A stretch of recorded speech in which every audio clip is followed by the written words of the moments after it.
In a small village nestled among the rolling hills of Africa, there lived a young man named Kwaku. Kwaku was known throughout the village for his charm and charisma, but beneath his friendly exterior lurked a dark and twisted soul. From a young age, Kwaku had been drawn to the dark arts, dabbling in rituals and spells that promised power and wealth beyond his wildest dreams. But as he delved deeper into the forbidden arts, his hunger for power grew insatiable, and he began to seek out darker and more dangerous rituals.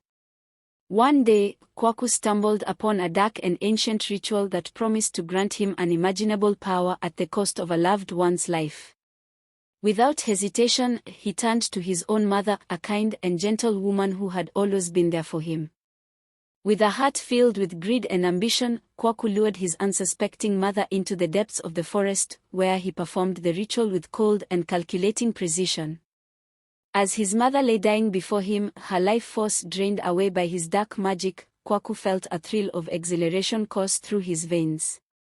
But his triumph was short-lived, for as his mother drew her final breath, a terrible curse was unleashed upon him. With her dying breath, she vowed to haunt him for all eternity, her spirit rising from the grave to seek vengeance upon her treacherous son.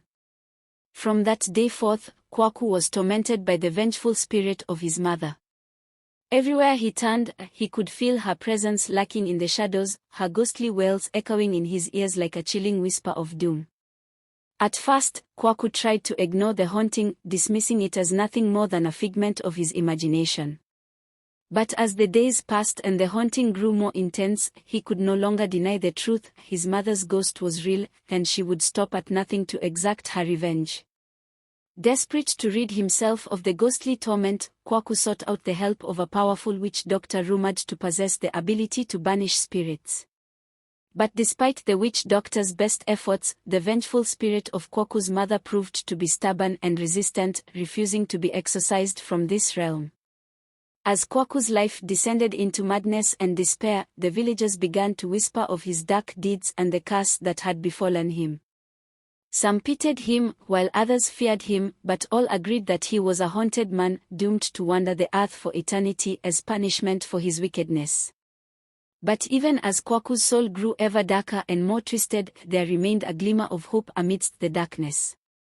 For deep within his heart, buried beneath layers of greed and ambition, lay a spark of remorse, a tiny ember of humanity that still longed for redemption. And so, as the vengeful spirit of his mother continued to haunt him, Kwaku found himself torn between the darkness that consumed him and the faint glimmer of light that still flickered within his soul. But whether he would ultimately succumb to the darkness or find redemption in the light remained to be seen, as the tale of Kwaku and his haunted past continued to unfold. As the days passed, Kwaku's torment only intensified. Everywhere he turned, he felt the icy grip of his mother's vengeful spirit, her ghostly presence haunting his every waking moment. Desperate for relief from the relentless torment, Kwaku sought out the guidance of elders and shamans from neighboring villages, hoping to find a solution to his plight. But no matter how many rituals were performed or charms were cast, the vengeful spirit of his mother remained as relentless as ever, refusing to be banished from this realm. In his darkest moments, Kwaku found himself plagued by guilt and remorse for the terrible deed he had committed. He could still hear his mother's voice echoing in his mind, pleading for mercy and forgiveness even as her spirit sought vengeance upon him. But amidst the darkness that threatened to consume him, Kwaku also found a glimmer of hope, a tiny seed of remorse that still lingered within his heart. With each passing day, that seed grew stronger, fueling his desire for redemption and salvation. Determined to atone for his sins and rid himself of his mother's vengeful spirit once and for all, Kwaku embarked on a journey of self-discovery and redemption. He sought out wise sages and spiritual healers, learning from them the ways of light and healing. But the path to redemption was fraught with challenges and obstacles, and Kwaku soon found himself tested in ways he had never imagined. He faced trials that pushed him to the very brink of despair, forcing him to confront the darkness within himself and the pain he had inflicted upon others. But through it all, Kwaku persevered, drawing strength from the flickering ember of humanity that still burned within his soul.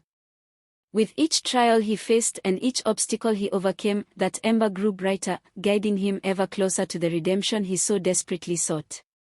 And as Kwaku's journey neared its end, he found himself standing at the edge of a precipice, staring out into the abyss of his past. But instead of being consumed by the darkness, he embraced it, acknowledging his mistakes and vowing to make amends for the pain he had caused. With a heavy heart and a determined spirit, Kwaku turned to face the vengeful spirit of his mother one final time, ready to confront his past and embrace his future. And as the two locked eyes, a moment of understanding passed between them, a silent acknowledgement of the pain they had both endured and the hope for forgiveness that still lingered within their hearts. But whether Kwaku would find the redemption he so desperately sought or be consumed by the darkness that threatened to engulf him remained to be seen, as the tale of his journey of self-discovery and redemption continued to unfold. As Kwaku stood face to face with the vengeful spirit of his mother, a sense of peace washed over him. He could see the pain and anguish etched upon her spectral visage, mirroring the torment he himself had endured. In that moment, Kwaku realized that the key to his redemption lay not in banishing his mother's spirit, but in finding forgiveness and reconciliation. With a heavy heart, Kwaku spoke to his mother's ghost, pouring out his remorse and regret for the terrible deed he had committed.